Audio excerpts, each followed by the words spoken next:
नमस्कार, मैं हूं कमल श्रीमाली। आप सभी का बहुत बहुत स्वागत, अभिनंदन हमारे चैनल में मई 2020 मासिक राशिफल के इस एपिसोड में।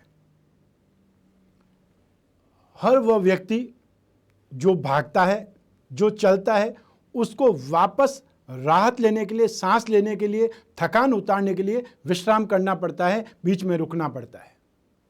ठीक यही स्थिति आपकी भी है, मेरी भी है, हम सब की है। हम सभी को इस जीवन की आपाधापी में, इस भागदौड़ में रुकने का, ठहरने का, राहत पाने का समय ही नहीं मिला। एक प्रकार से ये समय हमें मिला है वापस अपने आप को रिचार्ज करने का, एनर्जाइज करने का, वापस अपनी थकान उतारने का और उसके बाद में दूने जोश से आगे बढ़ जाने का।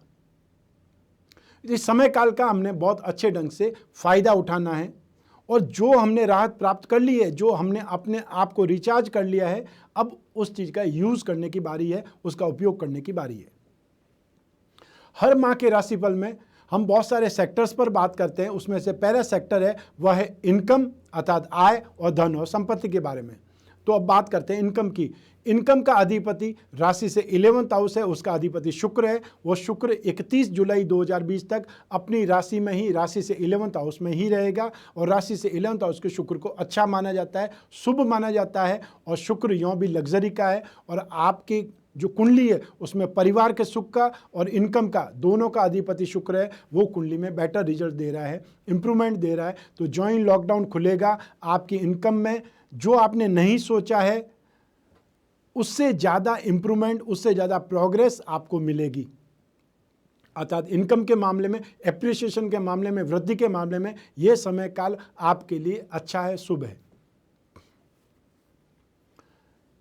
4 मई 2020 को मंगल अपनी अगली राशि में पहुंच जाएंगे। इस समय काल में मंगल की जो दृष्टि राशि से 10th हाउस पर है, वह 4 मई से राशि से 11th हाउस पर होगी। अर्थात शुक्र पर दृष्टि होगी, 11th हाउस पर दृष्टि होगी। वो मंगल जो कि बुद्धि बल का अधिपति है। तो ऐसी स्थिति में आप अपने बुद्धि बल से, अपने दिमाग के घोड़े दौड़ा करके भी गेन करेंगे, लाभ कमाएंगे, समय का फायदा उठाएंगे। धन और संपत्ति की बात की जाए, ऐसी स्थिति में इस समय काल में भी मंगल जो कि संपत्ति का कारक होता है, भूमि भवन का कारक होता है, वह अपनी 8वीं दृष्टि से 2nd हाउस को देखता है और 2nd हाउस का स्वामी सूर्य उच्च राशि का है और वो 14 मई 2020 तक उच्च राशि के ही रहेंगे। उसके बाद में सूर्य अगली राशि में चले जाएंगे, वृष राशि में। वहाँ पर भी सूर्य गेन देने का ही काम करेंगे, इंप्रूवमेंट ही देंगे। तो ऐसी स्थिति में धन और संपत्ति के मामले में यदि आप इन्वेस्टमेंट करें, ठीक है, चाहे वो शेयर में हो, कमोडिटी में हो, वो स्पेकुलेशन में हो, किसी भी ढंग से जो आप इन्वेस्टमेंट करते हैं वो समय आपको सपोर्ट करेगा। अर्थात धन और संपत्ति के मामले में यह समय काल आपके लिए अच्छा है। आने वाले समय में 9 मई 2020 को बुध भी अगली राशि में प्रवेश कर जाएंगे। अर्थात बुध, शुक्र और सूर्य ये तीनों राशि चेंज करके अगली राशि में पहुंच जाएंगे। तो आप देखिए कि राशि से 11th हाउस में सूर्य, बुध, शुक्र तीनों होंगे। ऐसी स्थिति में गेन वाली स्थिति, एप्रिसिएशन वाली स्थिति, धन और संपत्ति में इंप्रूवमेंट वाली स्थिति ज़्यादा आपके लिए बेटर होगी, ज़्यादा आपके लिए संभावना के द्वार खुलेंगे, आपको उसका फायदा उठाना है। अब बात करते हैं पारिवारिक सुख की। तो पारिवारिक सुख का अधिपति शुक्र है। वो शुक्र स्वराशि का है, राशि से 11th हाउस में है, इसलिए सुख देने की स्थिति में रहेगा, इसलिए गेन भी मिलेगा। जो आपने एफर्ट किए हैं, चाहे आप कोई न कोई नौकरी में हैं, अपने प्रोफेशन में हैं, चाहे आप डॉक्टर हैं, चाहे आप नर्स हैं, चाहे आप सफाई कर्मचारी हैं और चाहे आप पुलिस में हैं, चाहे आप सेना में हैं, कोई सेवा दे रहे हैं, ऐसी स्थिति में यह समय काल आपको एप्रिसिएशन करवाएगा। यह समय काल आपको बेहतरीन रिजल्ट देने के रूप में अवार्ड रिवार्ड देने की स्थिति में आगे लाएगा। तो आपके पारिवारिक सुख की जो स्थिति है, यह स्थिति भी आपके लिए बेहतरीन है। आपके परिवार के साथ में स्थिति और ज़्यादा बेहतर बनेगी। उनके साथ रिश्ते आपके अपनत्व भरे होंगे। जो कुछ भी जो प्रीवियस टाइम में, बीते समय में जो परिस्थितियां खराब हो चुकी थी, जो रिश्तों नातों में जो खटास आ चुकी थी, वो भी अब बेहतरीन होगी, वो भी अब ठीक होकर के रिश्ते नाते आपको सपोर्ट देने की स्थिति में आएंगे। आपके छोटे भाई बहनों के भाव पर भी बृहस्पति की दृष्टि है। राशि से 11th हाउस पर बृहस्पति की दृष्टि है और आपकी राशि पर बृहस्पति की दृष्टि है जो कि उच्च की दृष्टि है। ऐसी स्थिति में आपके अंदर धीर गंभीरता, आपके अंदर धर्म को जो पहचानने की स्थिति, लोगों को पहचानने की स्थिति, स्पिरिचुअल पावर आपके अंदर पॉजिटिविटी, ये सब कुछ आपको गेन देगी, ये सब कुछ आपको आगे बढ़ाएगी। इन सभी क्षमताओं का आपका विकास हुआ है इस समय काल में, इस लॉकडाउन में। तो पारिवारिक स्थिति तो अच्छी होगी, साथ साथ में भूमि, भवन और वाहन की जो स्थिति है उसमें भी आपको बेटर रिजल्ट देखने को मिलेंगे, क्योंकि शनि सप्तम भाव का अधिपति होकर के अपनी उच्च राशि को देख रहा है, अपनी दशम दृष्टि से परिवार सुख को, फोर्थ हाउस को देखता है। ऐसी स्थिति में भी यदि आप इन्वेस्टमेंट करते हैं भूमि भवन पर, तो ऐसी स्थिति में वो इन्वेस्टमेंट भी आपके गेन को देगा, आपको सुखी बनाएगा। जो आपको आवश्यकता थी वो आवश्यकताएं आपकी पूरी हो सकती है, चाहे वो मकान को लेकर के हो, चाहे वो खेत खलिहान को लेकर के हो, चाहे फ्लैट को लेकर के हो। अब बात करते हैं शिक्षा की। शिक्षा का अधिपति मंगल है। इस समय एक त्रिकोण का अधिपति केंद्र में होना एक प्रकार से राजयोग है, और यों भी मंगल आपको रोचक योग की स्थिति में लाया हुआ है। पंच महापुरुष में से 2 योगों का फल आपको मिल रहा है, एक शश योग, एक रोचक योग। तो 4 मई 2020 को जो ही मंगल अपनी अगली राशि में पहुंच जाएंगे, अर्थात कुंभ राशि में पहुंच जाएंगे, राशि से 8th हाउस में आ जाएंगे, तो पंचम स्थान का अधिपति और साथ साथ में आपके कर्म का अधिपति, बुद्धि बल और कर्म दोनों का अधिपति मंगल है। जो मंगल 8th हाउस में आकर के आपको कुछ न कुछ आवेशी, क्रोधी ये रूप दे सकता है। ये संभावना है कि आपको कोई लोग जानबूझ करके उकसाएं, आपको ऐसी स्थिति में ला दें कि आप अपना आपा खो बैठें और जो नेगेटिविटी है वो दिखलाएं। ऐसी स्थिति में आपको सावधान रहना है।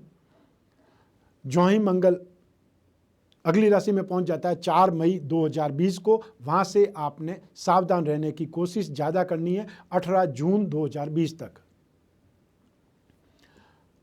अब बात करते हैं संतान सुख की। संतान का अधिपति भी मंगल है, तो आपको ऐसी स्थिति में जब मंगल चेंज हो जाएगा तब संतान से भी आपको चिंता लगी रहेगी।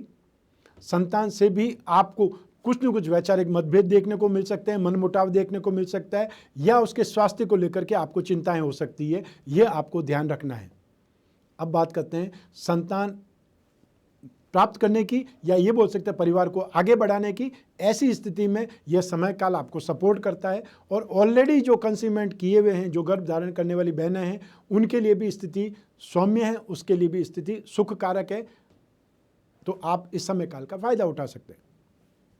अब बात करते हैं आपके स्वास्थ्य की और आपके शत्रुओं की, विरोधियों की।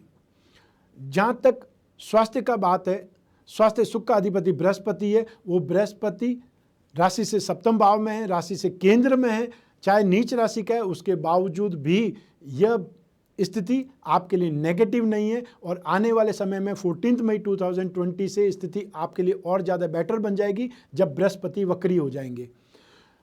बृहस्पति अर्थात सौम्य ग्रह जब वक्री होते हैं तो अति शुभ हो जाते हैं, और जब पापी ग्रह वक्री होते हैं तो अति क्रूर हो जाते हैं। यह एक सिद्धांत है। तो जो कुछ भी डायबिटीज़ के मरीज हैं, कोई भी डाइजेशन सिस्टम से रिलेटेड प्रॉब्लम्स का शिकार होते हैं, या जिनको पेट से संबंधित बीमारियां रहती है, उनको इस समय काल में ज़्यादा सावधानी रखनी है, ज़्यादा अपनी सुरक्षा करनी है, या दवाइयों पर ज़्यादा आपने ध्यान रखना है, अपनी दिनचर्या को मेंटेन करना है। क्योंकि ये समय काल में जब तक बृहस्पति नीच राशि के हैं, वहाँ तक आपको बृहस्पति से संबंधित जिनको बीमारियाँ हैं उनको ज़्यादा केयर करना है, ज़्यादा ध्यान देना है।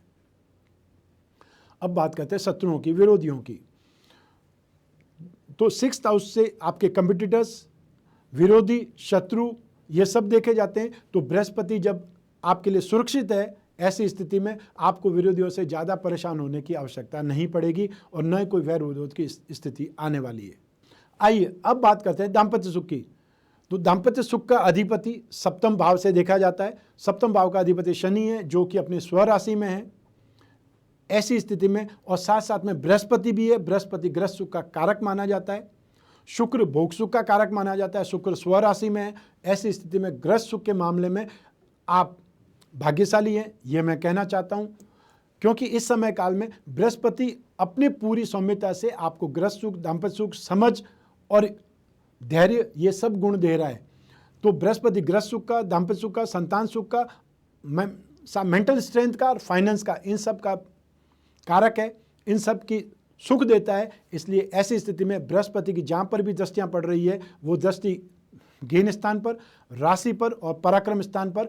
ऐसी स्थिति में आपके पराक्रम में वृद्धि होगी, आपके अंदर गुणों की वृद्धि होगी और साथ साथ में इनकम की, एप्रिसिएशन की, या ये बोल सकते हैं कि आपने जो भी कार्य किए हैं, जो भी आपने जो कर्म किए हैं, जो भी आपने सहायता की है, उसका आपको यशों का गुणगान मिलेगा, अर्थात आपका नेम फेम बढ़ेगा। तो जो ग्रह सुख की स्थिति है वो आपके लिए बहुत ज़्यादा शुभ है, वो आपके लिए बहुत ज़्यादा सौम्यता की परिचायक है। और साथ ही साथ यदि प्रेम प्रसंगों की बात करें तो प्रेम प्रसंगों के लिए राशि से 5th हाउस भी देखा जाता है, मित्रता का है। 5th हाउस का अधिपति मंगल राशि से 8th हाउस में चले जाएंगे 4 मई 2020 से। साथ साथ में 7वें भाव में बृहस्पति और शनि दोनों मौजूद रहेंगे। ऐसी स्थिति में आपको जो प्रेम प्रसंगों की स्थिति है उसमें बहुत सावधान होकर के ही आगे कदम बढ़ाना पड़ेगा। जब तक लॉकडाउन नहीं खुलते हैं, जब तक फ़ोन से ही अपने इमोशन शेयर करें, बातें करें, एक दूसरे को समझने का काम करें। और जो लोग ऑलरेडी लिव इन में रह रहे हैं उन लोगों को मैं कहना चाहता हूं कि आपको बहुत सावधानी के साथ में, संयम के साथ में रिश्ते निभाने पड़ेंगे, एक दूसरे को समझना पड़ेगा। क्योंकि यहाँ पर आपको बृहस्पति तो सपोर्ट कर रहा है, लेकिन साथ साथ में शनि एक ऐसा ग्रह है जो कि कोई चीज़ को विच्छेदात्मक ग्रह है, स्थिति को जुड़ने नहीं देता, साथ में रहने ही नहीं देता। कोई न कोई स्थिति ऐसी उत्पन्न करेगा जहां आप अपना आपा खो सकते हैं। इसलिए सावधानी से रिश्ता निभाना है, सावधानी से बातचीत करनी है, चाहे आप कितने भी गुस्से में, उसमें भी शब्दों का आपको ध्यान रखना है। आइए अब बात करते हैं कैरियर की। तो कैरियर का अधिपति है वह मंगल है। मंगल 4 मई 2020 को राशि से 8th हाउस में आ जाएगा, लेकिन सूर्य 14 मई 2020 तक वहीं रहेंगे और बुध भी 9 मई 2020 को अगली राशि में चले जाएंगे। तो ऐसी स्थिति में आप जो भी प्रोफेशन में हो, जो भी कर्म करते हो, आपको संघर्ष के साथ में विजय मिलेगी, लेकिन गेन जरूर होगा। एफर्ट आपको ज़्यादा करने पड़ेंगे, समय आपको ज़्यादा देना पड़ेगा, मेहनत आपको ज़्यादा करनी पड़ेगी, उसके बावजूद भी सफलता मिलेगी। अब बात करते हैं पिता के सुख की। तो राशि से 10th हाउस में सूर्य विराजमान है। पिता का कारक सूर्य होता है। ज्योतिष का एक सिद्धांत है कार को भावनाशा है। ऐसी स्थिति में आपके पिता के साथ में वैचारिक मतभेद की स्थिति या उनके साथ में कोई न कोई समझ से नहीं बैठने की स्थिति आ सकती है। ये लॉकडाउन में हो सकता है आप व्यर्थ के बातों पर उलझ गए हों। ये 14 मई के बाद में स्थिति आपकी शांत होगी, वापस उनसे रिश्ते सुधरेंगे, वापस उनका सहयोग मिलेगा या आप उनके साथ में सहयोग देने की स्थिति में आ जाएंगे। तो ये था राशिफल मई 2020 का। इस राशिफल में बस इतना ही। लेकिन यदि आप अपने जीवन में नई संभावनाएं तलाश कर रहे हैं, चाहे बिजनेस की, अपने कैरियर में, अपने प्रोफेशन में, अपने स्टडी में, अपने परिवार में, संतान के संदर्भ में, जो कुछ भी आपकी जिज्ञासा है, जो कुछ भी देखना चाहते हैं भविष्य के दर्पण में, भविष्य में झांकना चाहते हैं, तो ये समय काल में आप अपनी कुंडली का विश्लेषण करा सकते हैं, अपनी जिज्ञासाओं को शांत कर सकते हैं।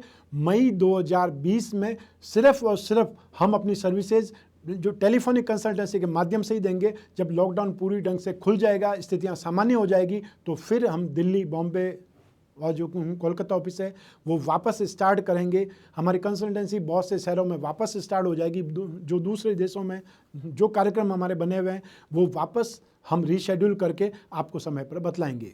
तब तक आप जो स्क्रीन पर नंबर दिए हुए हैं जो टेलीफोनिक कंसल्टेंसी के लिए, उसके लिए आपको संपर्क स्थापित करना है, एक टाइम स्लॉट बुक करना है और फिर आप और मैं आपकी कुंडली पर ही चर्चा करेंगे। जो कुछ भी आपकी जिज्ञासा होगी उसके बारे में विश्लेषण प्राप्त करेंगे, हम डिटेल में बात करेंगे और जो भी उपाय होंगे वो भी आपको कोई न कोई संचार माध्यम से आप तक पहुँचेंगे।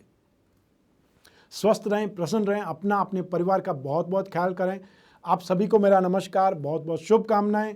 ईश्वर आपकी रक्षा करे। धन्यवाद।